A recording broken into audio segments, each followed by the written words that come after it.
This video will guide you through the assembly process of the Austin.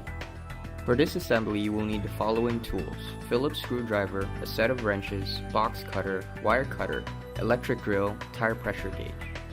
Use the wire cutter to cut the straps on the box.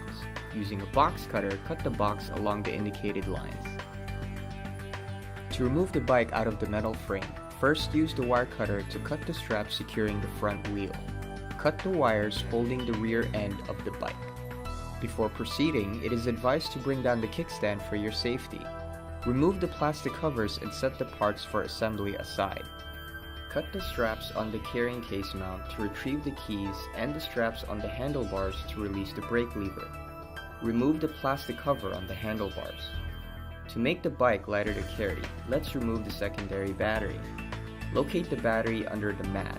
Unlock the battery with the key provided and carefully remove it. Proceed by detaching the two nuts on the fork. Use an electric drill if needed. Remove the axle and set it aside.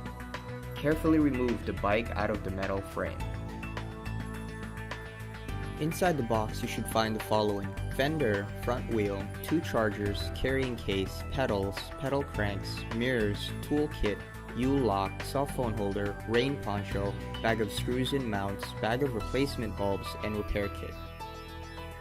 After removing the bike from the box, your bike should look close to the following. To install the front fender, use a Phillips screwdriver to detach the screws on the fork. Then carefully attach the fender into place as shown. Attach the screws back on the fork, and the fender should be secured tightly. To install the front wheel, remove the plastic placeholder to reveal the slot where the front wheel will attach. Slide the front wheel into this slot.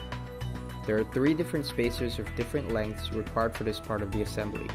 Make sure you use the correct spacer for the following steps. Take the axle and slide it through the fork. Place the medium-sized spacer here.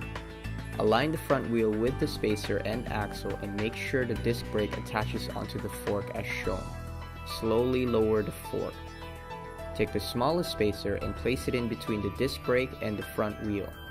Slide the axle through the small spacer and front wheel. On the other side, insert the largest spacer. Make sure the axle goes all the way through the fork. Attach the nut provided and tighten it with a wrench.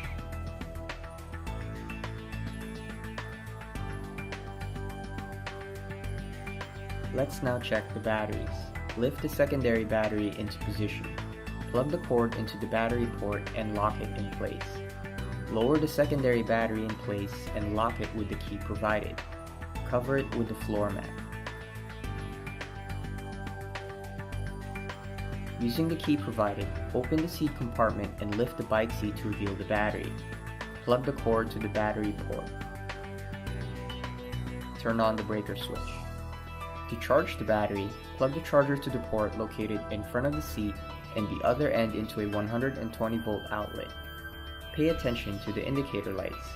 Red means the battery is charging, green means it is fully charged. To start your e-bike, insert the key in the ignition and turn. Test the motor by slightly turning the handlebars to activate the throttle. The switches for the headlight, tail light, front and rear turn signals are located near the handlebars.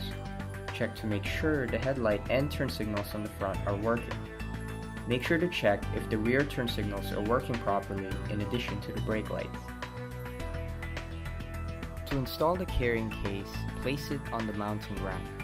Open the case and remove the mat. Place the 4 screws and washers in the slots as shown. Attach the mounting plates from underneath and secure them with the nuts provided. To secure the carrying case, use a wrench to hold each nut in place and use an electric drill to tighten the screws. Replace the mat and close the lid. To install the mirrors, simply screw in the mirror to the appropriate side. Tighten the attached nut with a wrench. Do the same for the other side.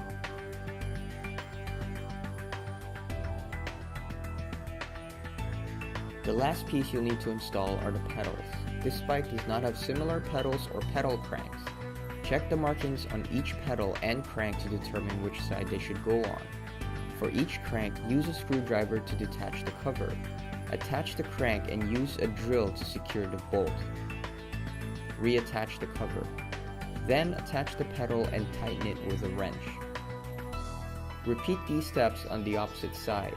Note that the pedal cranks should be parallel and pointing in opposite directions. Attach the bolt, cover, and tighten the pedal with a wrench. Check to ensure that the chains properly spin when the pedals are rotated. Before you ride your bike, take 60 seconds to perform a quick check.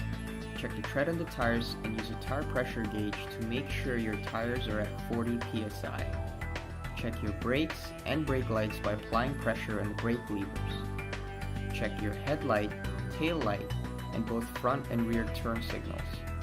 Look out for any loose nuts and bolts and tighten them. And lastly, check the battery charge by inspecting the battery indicator on the dashboard. Once you've finished performing the 60-second check, you're ready to go. Remember to always wear a helmet and observe the rules on the road. Be safe out there. If you experience any difficulties or have any questions, visit us at www.daymac.com.